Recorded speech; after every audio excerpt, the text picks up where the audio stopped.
Shalom. ఇర్మియా గ్రంథము 31వ అధ్యాయము 13వ వచనము.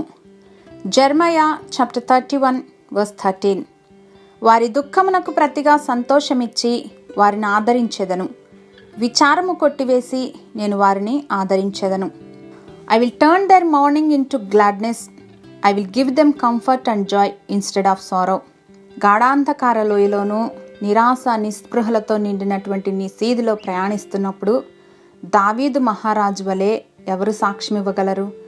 దేవుని దండము దుడ్డుకర్ర నాతో ఉంది కాబట్టి నేను భయపడను అని. In the middle of darkest valley it is so easy to blame God.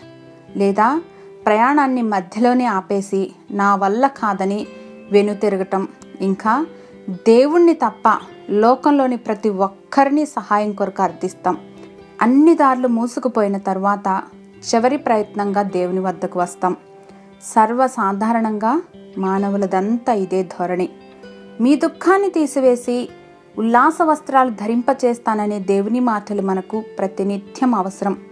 మరి దేవుడు పలుకుచున్న ఇలాంటి మాటలు వినగలిగిన చెవులు, గ్రహించగలిగిన హృదయం, నిరీక్షణతో కూడిన విశ్వాసం అత్యంత ఆవశ్యకం. God will definitely deliver us.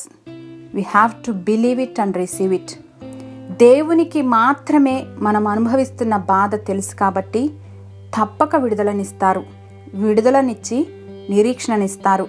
చీకటి నిండిన బ్రతుకులలో ఆశాకిరణమై రక్షణ కాంతులతో వెలుగులు నింపుతారు.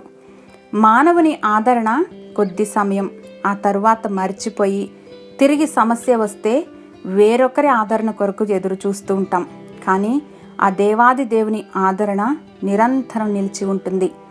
God's comfort stands for ever. సర్వోన్నతుడైన మా తండ్రి మీ గొప్ప ఆదరణ హస్తముల చేత మమ్మను సంరక్షించి విడువక మా ఎడల కృప చూపుచున్నందుకు యేసుక్రీస్తు వారి ఘనశ్రేష్ఠ నామంలో వందనాలు సమర్పించుకొంచున్నాం మా ప్రియ పరలోకపు తండ్రి. ఆమెన్.